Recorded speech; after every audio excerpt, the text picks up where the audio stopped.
The Greater Spiritual Reality with Dr. Gary Schuartz. Dr. Schuartz is a professor of psychology, medicine, neurology, psychiatry, and surgery at the University of Arizona and director of its Laboratory for Advances in Consciousness and Health. He is also director of development of energy healing at Canyon Ranch. Dr. Schuartz received his PhD from Harvard in 1971 and held faculty appointments at both Harvard and Yale University. He has published more than 450 scientific papers, including 6 papers in the journal Science, co-edited 11 academic books. His research integrates mind-body medicine, energy medicine, and spiritual medicine. His new book, The Sacred Promise, How Science is Discovering Spirit's Collaboration with Us in Our Daily Lives, was published in 2011 and is also available at our bookstore here today. So please make sure you get a copy and an autograph as well. Please welcome Dr. Gary Schuartz.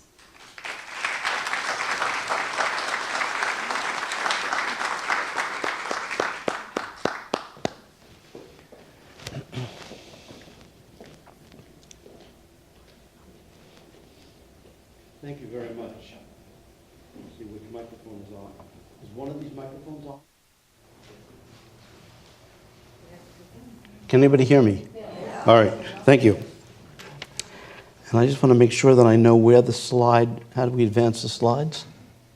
The green triangle. The what? Green triangle. This? Yeah. Really? Okay. The green triangle. Ah, I see I'm semi-colorblind, so I had to process this for a second. Well, first of all, I want to thank Dr. Joy and the members of the SMA for inviting me to be here today. It's a great privilege for me.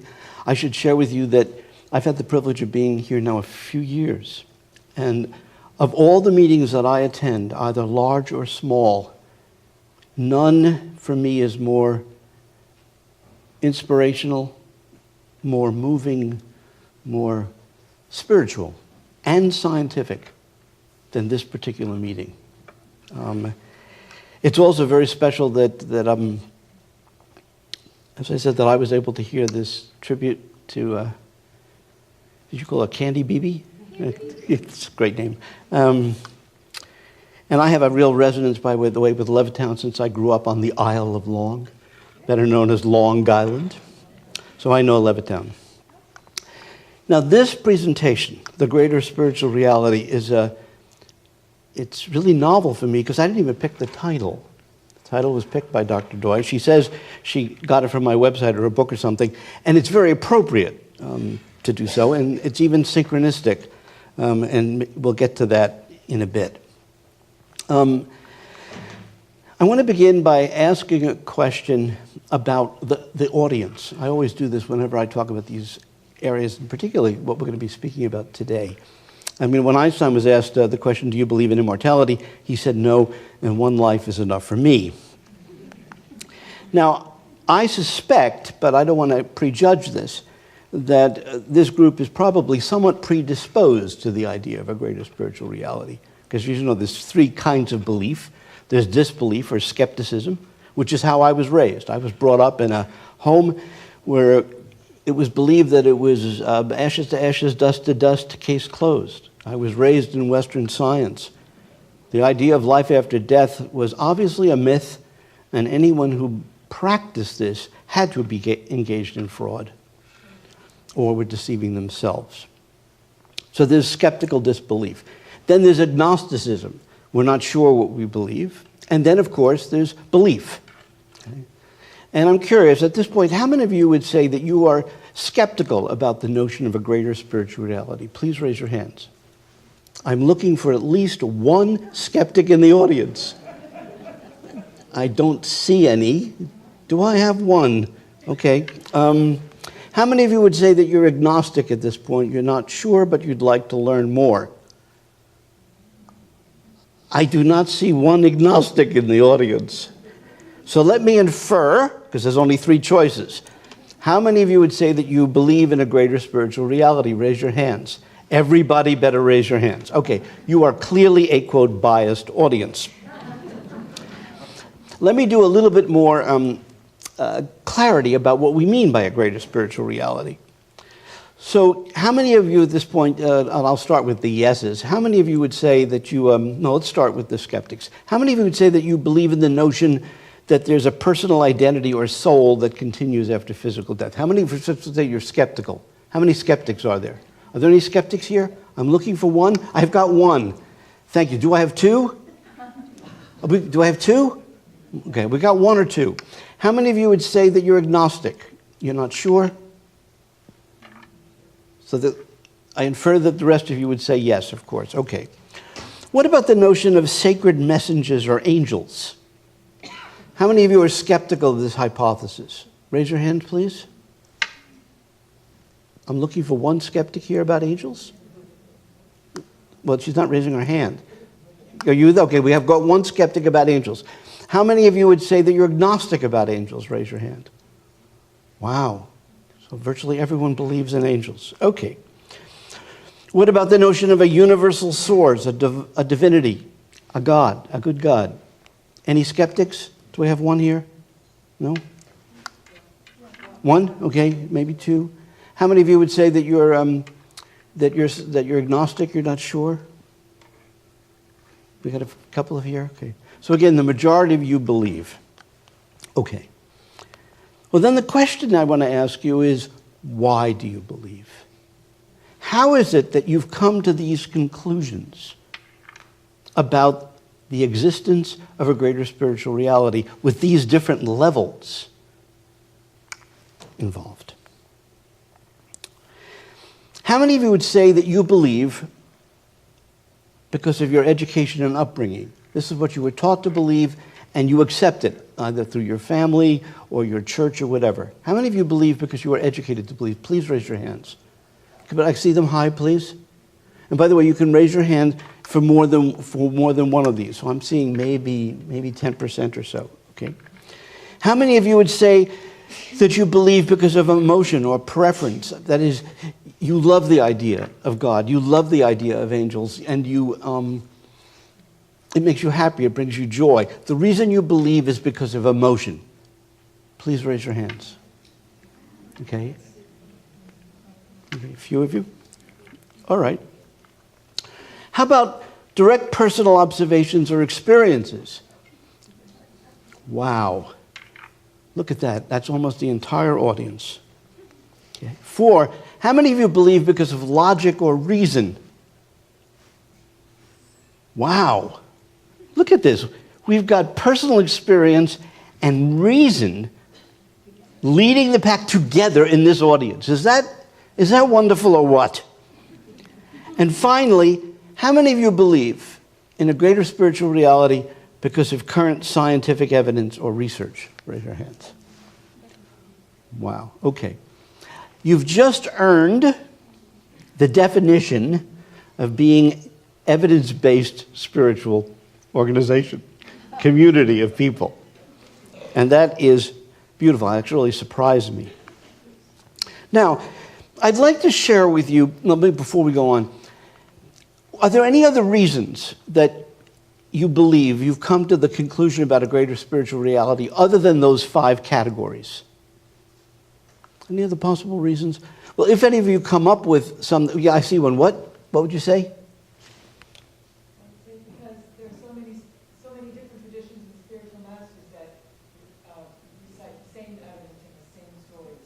So it's sort of a common denominator.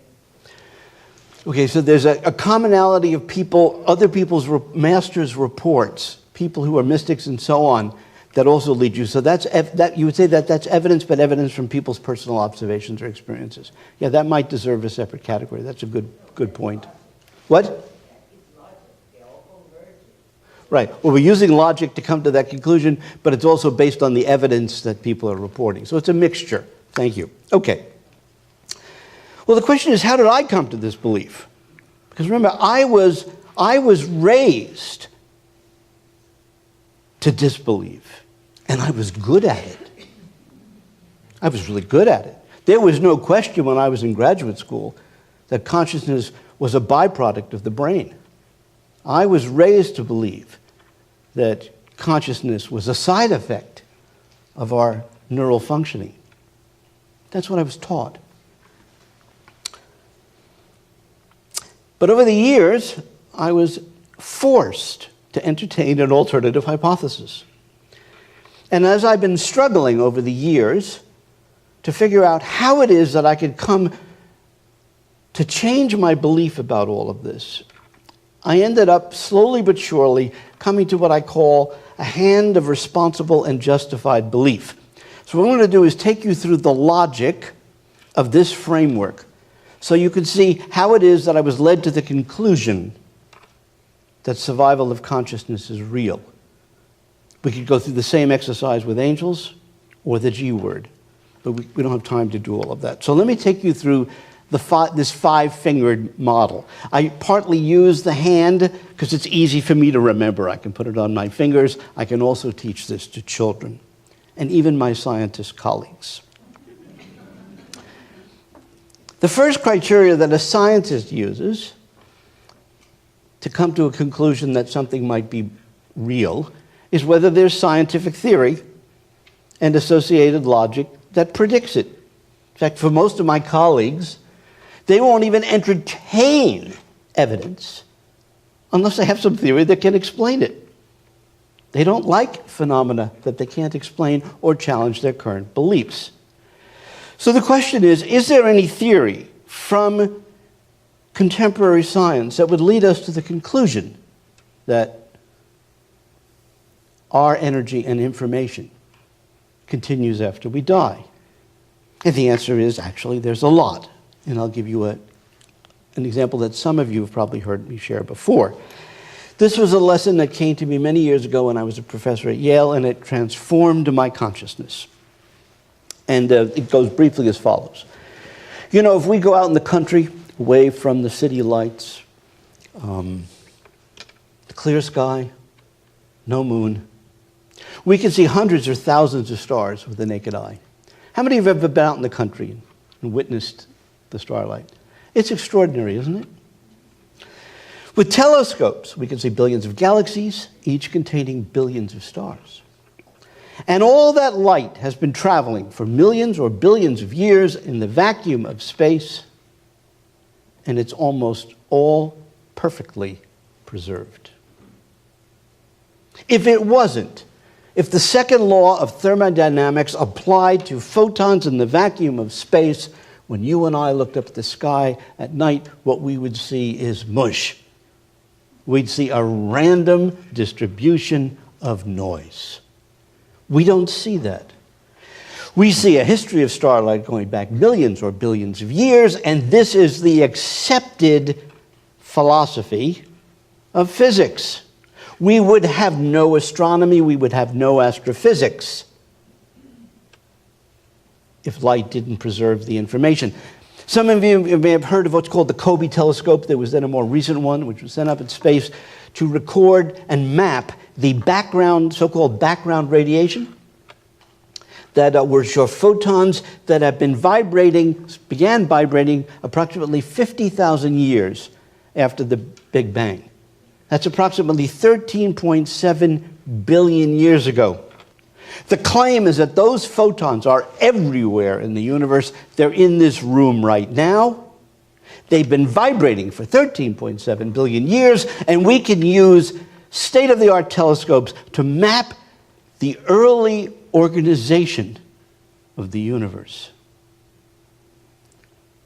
The implication is that light has a kind of immortality. We reflect photons, we emit photons, infrared, ultraviolet. Our light goes out into space too.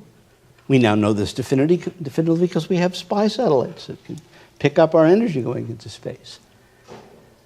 Our energy, our information, has a kind of immortality.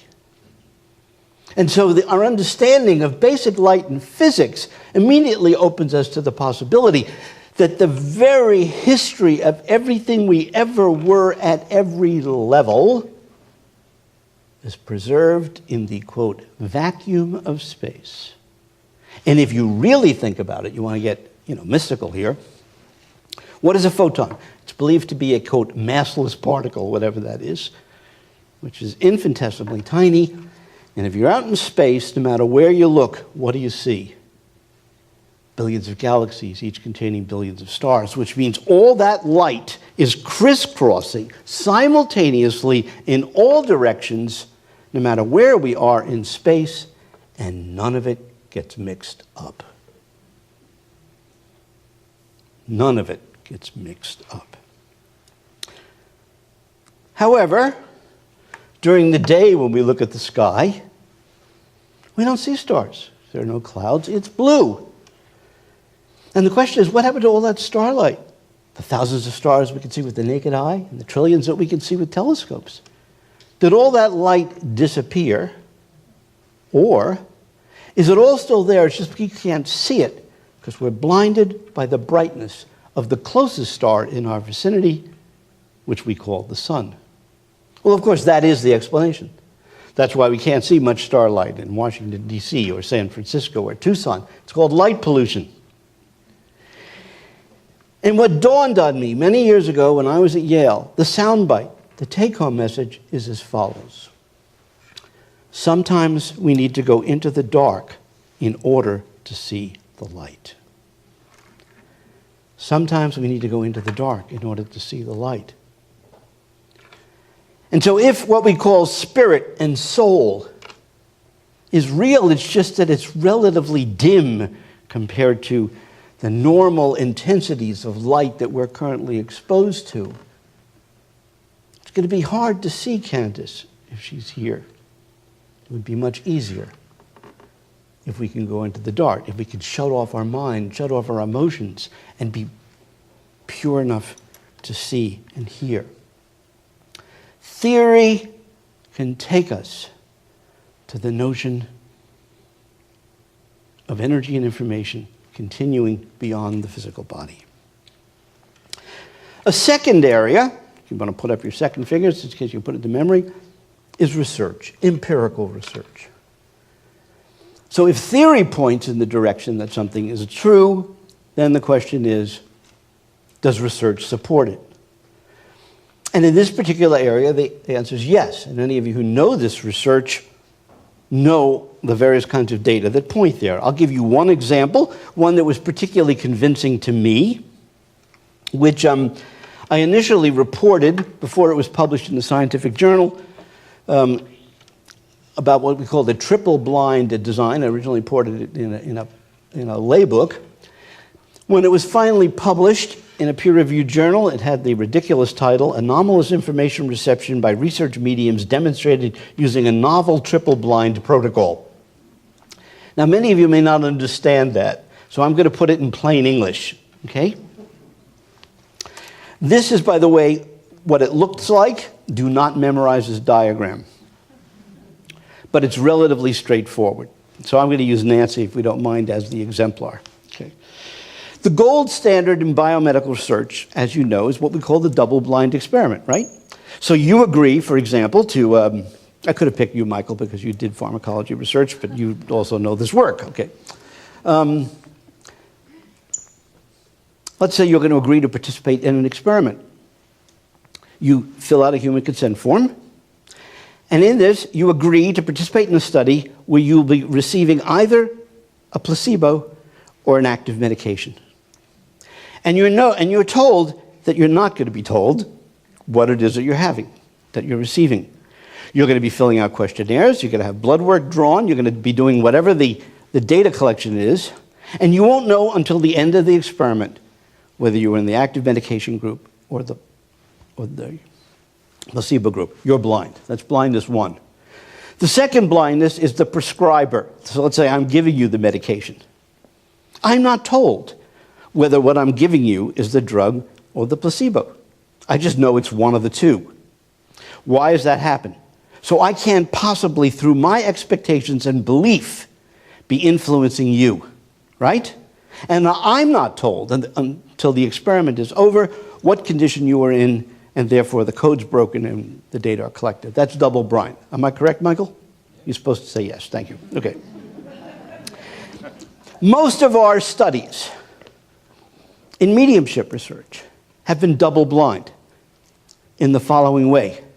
The medium was kept blind to the identity and details about the sitter, and the experimenter was kept blind to the details about the deceased loved ones of the sitter. So the medium wouldn't have any preconceived notions, and the experimenter couldn't influence her. However, the sitter, the person who wished to hear from their deceased loved ones, was always present when the reading took place. They were not blind. So the question is, how do we make the sitter blind?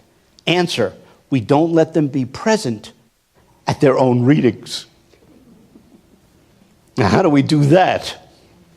We do it in the following way. Again, the two of you are going to participate in this, if you don't mind. We will invite two people to participate in an experiment. And by the way, they do not know that the other one is participating. They understand that they're going to be participating in mediumship research and that there was going to be a reading involving a deceased loved one they wish to hear from. Okay? They were told they wouldn't be present, and later they'd be scoring the data. Okay? And let's say you wish to hear from somebody named Bob, and you wish to hear somebody named John. Okay? That's the only information you give to the experimenter. You are told that on Wednesday night, for example, you should invite your loved ones, as any way that you can, to show up at the laboratory and participate in the research. Okay? The experimenter on Wednesday night then calls a medium. They'll say, you are the medium. And this medium has participated in research before. And I'll say, hello, Marlene. We're going to be doing a mediumship experiment like we did before. By the way, we're now doing it long distance over the telephone. It saves time, it saves money, it saves energy. Okay? And I say, okay, Marlene, we're going to be doing this experiment, and what I'm going to do is I'm going to give you the name of a deceased loved one, and then I wish you to please receive whatever information you can. Okay? And so I will say, okay, we'd like to hear from somebody named Bob. How many deceased Bobs are there? A lot. Not enough to give Marlene any specific information, but later, hopefully, we'll enable her to discriminate between somebody named Bob and somebody named John. After she gets this information, and of course the experimenter, I don't know if she's correct or not because I'm blind, and she's blind, I then ask her a series of specific questions. What did Bob look like? How did Bob die? What did Bob do in life? What were Bob's hobbies? The kind of information that would enable you to identify Bob. I then say, okay, thank you very much. Now what we're going to do is to ask you to contact another deceased person whose name is John. How many deceased Johns are there? A lot. But there's enough at least so that Marlene can potentially discriminate between Bob and John. She then gets what information she can. Then again, what does John look like? How did John die? What did John do in life? What were John's hobbies? Enough detail so you could recognize John. Then, both sets of readings are typed up. They're called A and B. A and B readings are sent to you and separately sent to you. You're told one of those readings is Bob. The other one is somebody else. One of those readings is John. The other is somebody else. You don't know which is which. And your task is to now score both readings for Bob, because you know Bob. You score both readings for John because you know John. You then summarize those scores, and then you pick which do you think is your loved one's reading. You got it? Triple blind. The medium's blind, the experimenter's blind, and now the sitters who weren't there are blind. You got it? You're supposed to say yes. Yes. Thank you. Okay. That's what this is. So what did we find when we did this experiment? Well, here's the summary graph. We used a rating scale, my postdoctoral fellow and I, from 0 here, not very clear, to 6. 0, 1, and 2 were degrees of essentially chance. Scores 3, 4, 5, and 6 were degrees of fit, with fit being 6 being the highest. I'm sure that this is my loved one. You'll notice in the little square in the center, I can't see that. Maybe you can. The little square in the center is the mean. These are called Box-Wister plots. And you can see for the control readings, the average subject rating was around 2, chance. But when they were scoring their own readings, their actual readings, you scoring Barb and you scoring John, the average was 3.5. The difference was clearly statistically significant. You could tell which was your reading, even though you weren't present when the reading took place. Here's the results when we plot each of the 8 research mediums that we used in this experiment. The dashed lines represent the control readings.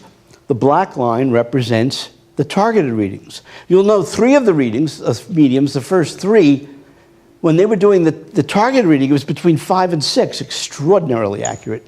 The next 2 mediums had average scores. Number 6 was slightly better than chance, and 2 of the mediums showed no difference between chance and the actual targeted subjects. Notice there were no reversals. If this had just been a random collection of data, half of the values would have been in the opposite direction. So you can see when you do really sophisticated controlled experiments, you can get evidence consistent with the hypothesis. That's finger number 2. However, for me, it wasn't enough. It wasn't enough just to know that theory supported this and that empirical research supported this. I needed more. And that's what led to the third, which I call knowing responsible and trustworthy people. And these are people, other than myself, who have come to the conclusion that this belief is correct. And they have the qualities of what I call the 7 S's. And those are, and I sometimes forget them, they're smart. They're successful. They're sophisticated. They're complex thinkers. They're skeptical, as in questioning. They don't just accept things. They are savvy, meaning they've been around the block. They are spiritual, meaning they have ethics. They're responsible, they're caring. And 7, they're sane. Now, when you meet people, and I know there aren't too many of those people around, but when you meet people who have all 7 of those criteria, and they believe 1 and 2, who are we to now say? In other words, it's not just flakes. It's not just people who are irresponsible or unknowledgeable who believe this. People that we admire and trust believe it too. That's number 3. Then, oh, by the way, this is an example of such a person. His name is, the person on the left is Paul Davids. He's an independent film producer. His wife is a senior vice president at Universal Studios. Paul was an honors student at Princeton and then did a master's in film at the LA Film School, Film Institute, whatever it is. Long, complicated story, but one of his mentors, who was a leader in the science fiction field, in fact, he coined the term sci-fi. He passed away at the age of 92, and then anomalies began to start happening, which he couldn't explain. That sent him on a journey because he was able to record these anomalies.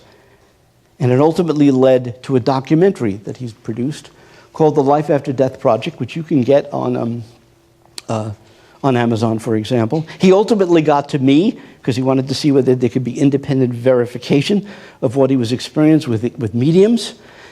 And I ultimately arranged this for him, and they were extraordinary. And then Forrest himself began to show up with our equipment, our technology.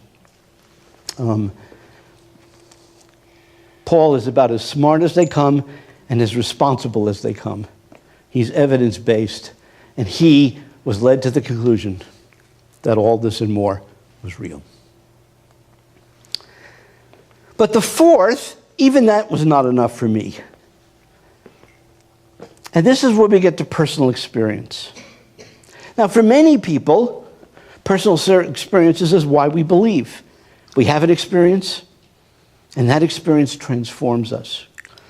But for someone like me who was taught to not trust anything, and certainly not to trust my own experience, it took a lot of personal experiences for me to finally accept the personal experience side. And I've had an extraordinary amount. And I confess some of those in the Sacred Promise book. I'm going to share one that I don't typically confess, but for this audience, I think it's appropriate. Because I've not only had experiences witnessing mediums contact people who I knew personally, as well as didn't know personally, time and time again, even under secret conditions. But I started having what I call intuitive moments myself. By the way, I'm going to ask a question, and if any of you feel comfortable, you please do so. Do any of you ever experience either seeing spirit or hearing spirit? Raise your hands. Okay. A good 50% of you. All right. Well, I don't see and I don't hear. In fact, one of my colleagues recently referred to me as the Helen Keller of afterlife science. But I do every now and again feel. I think part of the reason was because I was a musician, played multiple instruments from bass fiddle to jazz guitar to piano to the drums and so on. So I'm very in tune with feeling. And I've had moments. Susie Smith, the woman on the top left who we're going to talk a bit about tomorrow.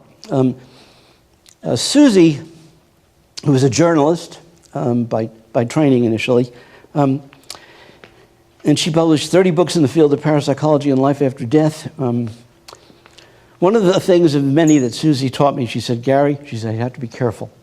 She says, mediumship is catching, it rubs off on you. Well, it began to rub off on me too.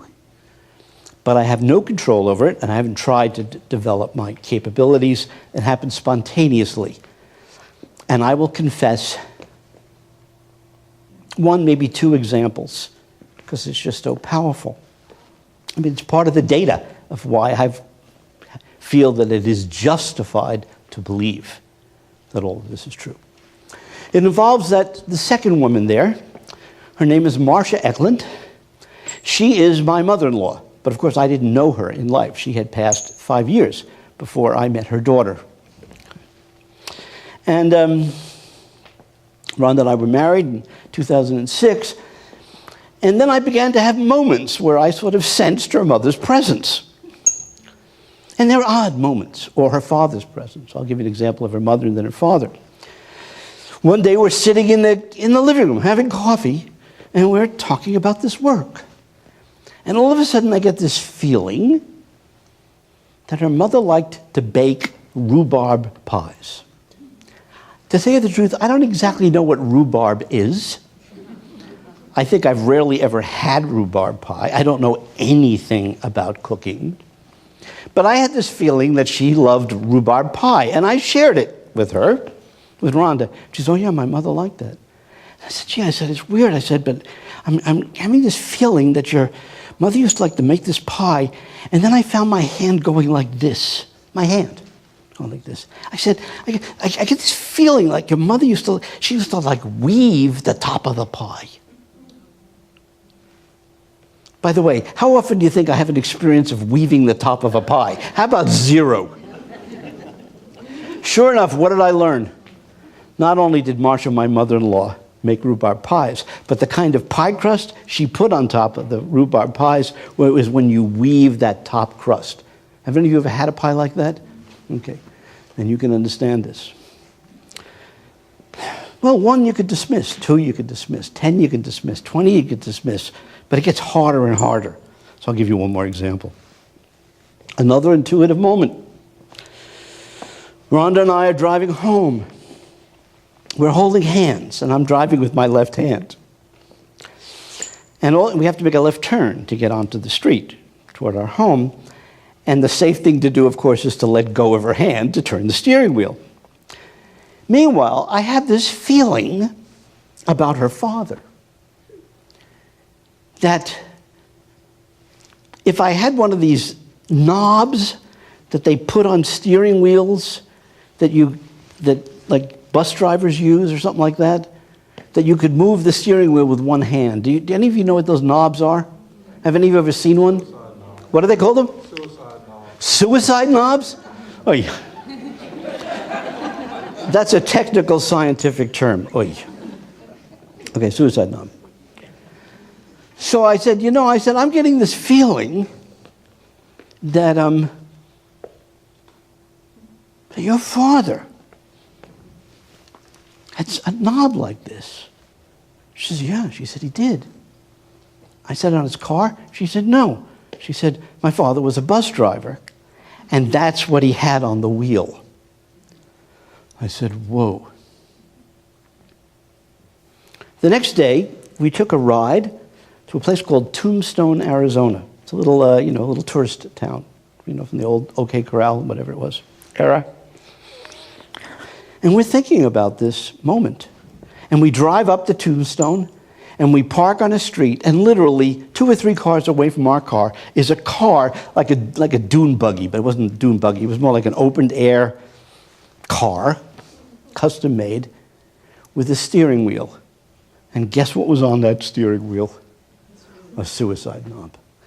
How often do you bump into a car with a suicide knob? Me, it was the first time, the day after we had that moment. Synchronicity.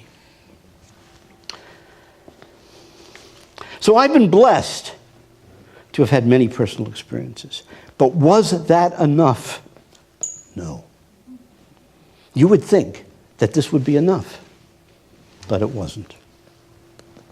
And that's what gets me to number 5. This is the skeptic in me. That you then review the first 4 and see if there's a reason to reject them. So you go back and you look at number 1, the theory. Number 2, you go back and you look at the research. You go back, and 3, you look at the people. Do they really have the 7 S's? Number 4, you go back and you reevaluate your own subjective experiences, and you try to rip them apart. You try to find the alternative explanations. And if you've gone through that process, and you can't responsibly, with integrity, dismiss 1 through 4, then what? Is there any reason left not to believe?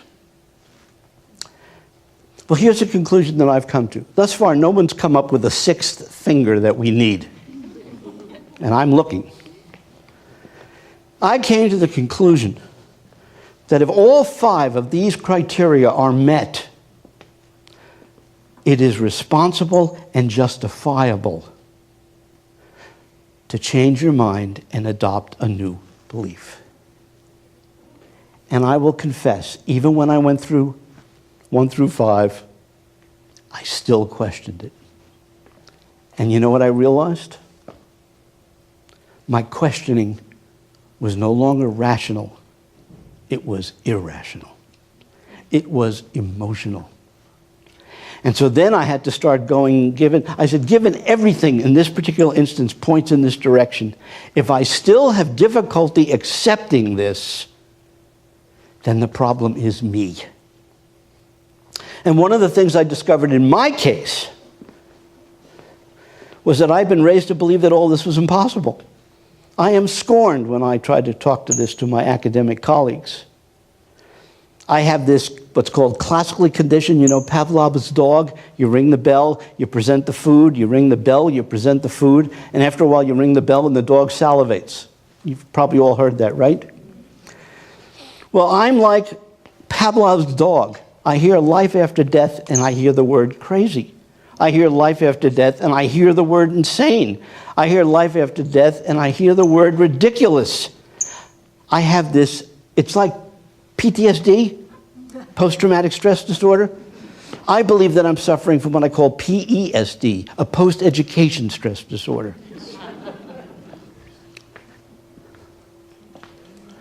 What's interesting is that theory and data research, an increasing number of people we could trust, which includes many of you in this audience, and increasing people having their direct personal experiences. That collection is pointing us in the direction of the bridge between science and spirituality, between spirit and healing.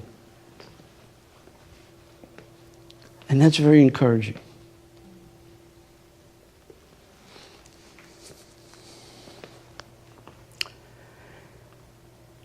Carl Sagan wrote, "It is the tension between creativity and skepticism that has produced the stunning and unexpected findings in science." Remembering number 5 is not bad science. It's just discerning when you have enough justification to say it's time to accept the new hypothesis. As you can see, this same approach has been one that has taken me in many areas of science. I was so shocked and thrilled to learn that the two of you wrote a book about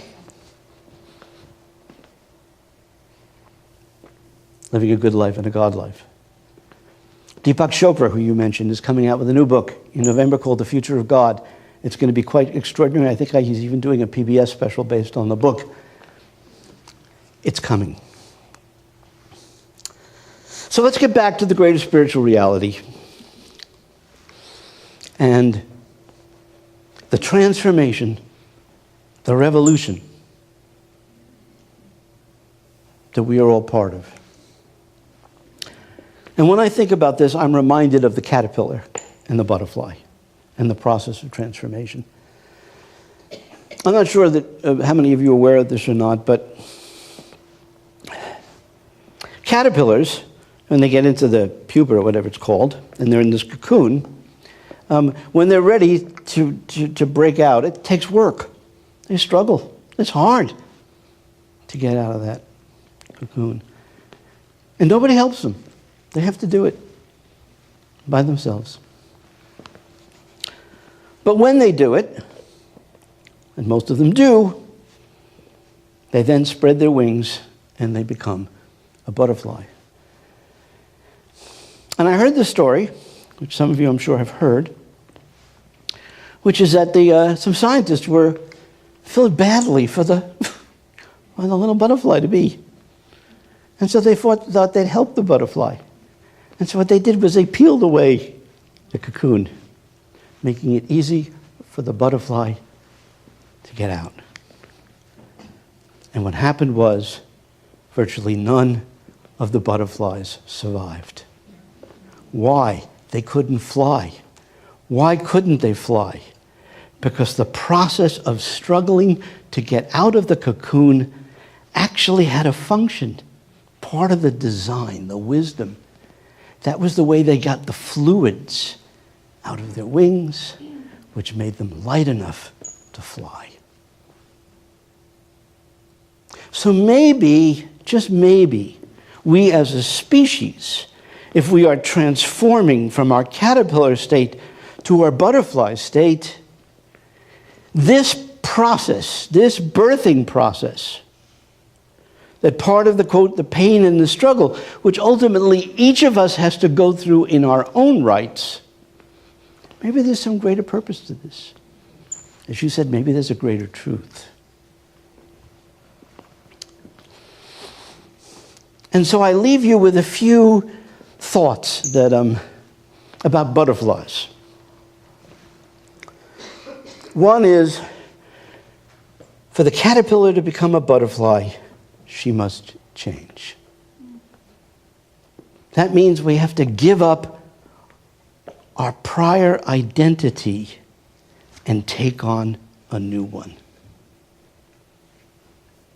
I was taught I was my body. I was taught I was my brain and nothing more. That was my identity, and I wore it with pride. But I have to give up that identity and take a new identity if I'm going to, quote, fly.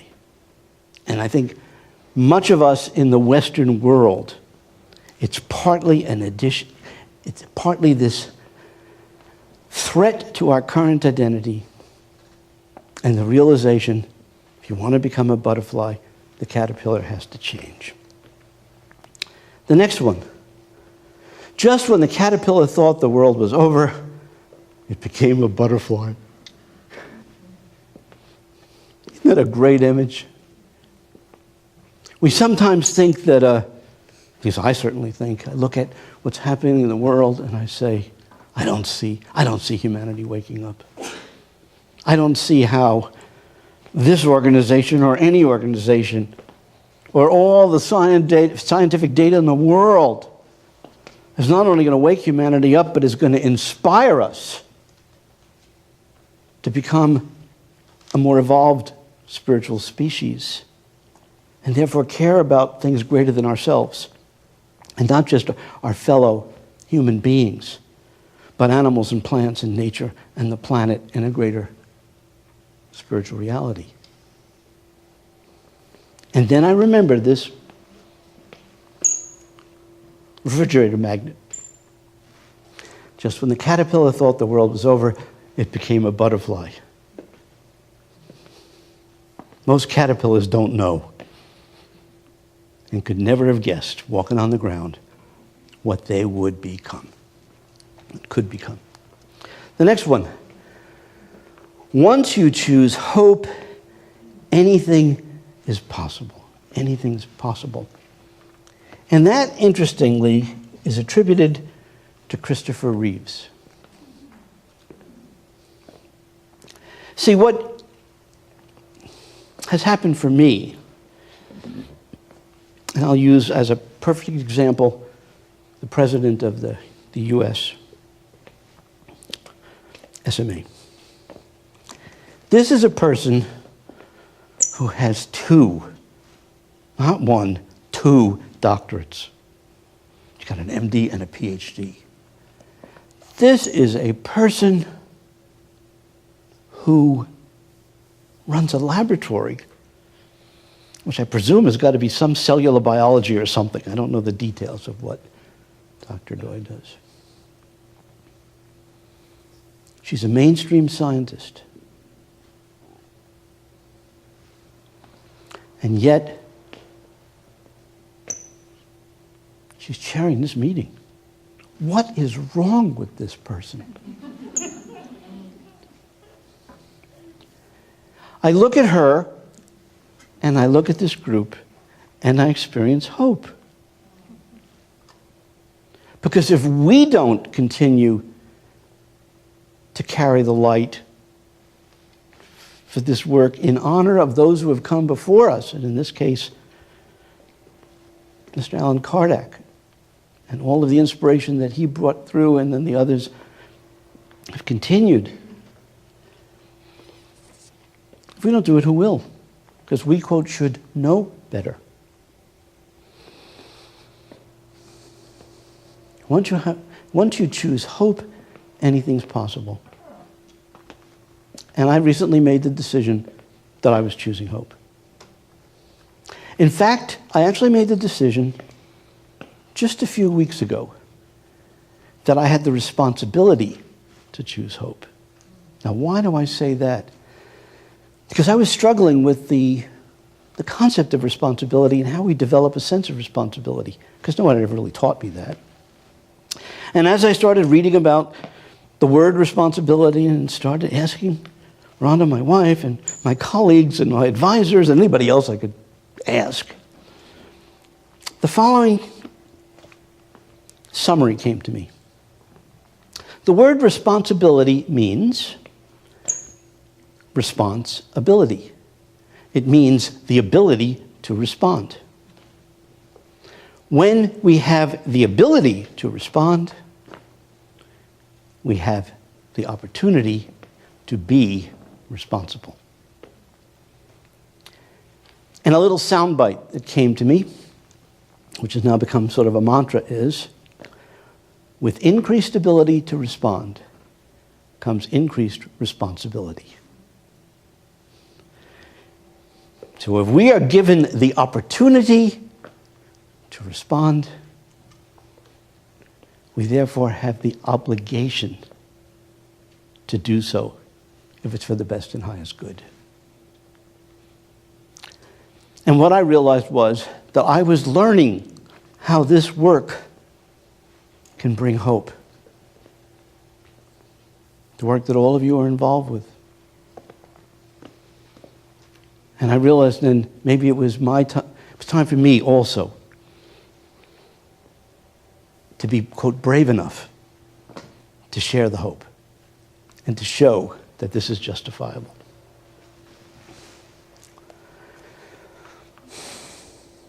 Love is like a butterfly. It goes where it pleases, and it pleases wherever it goes. That's another message of this work, isn't it? The bottom line is it's all about love. That's what we hear. We hear the phrase, God is good. We hear the phrase, God is love.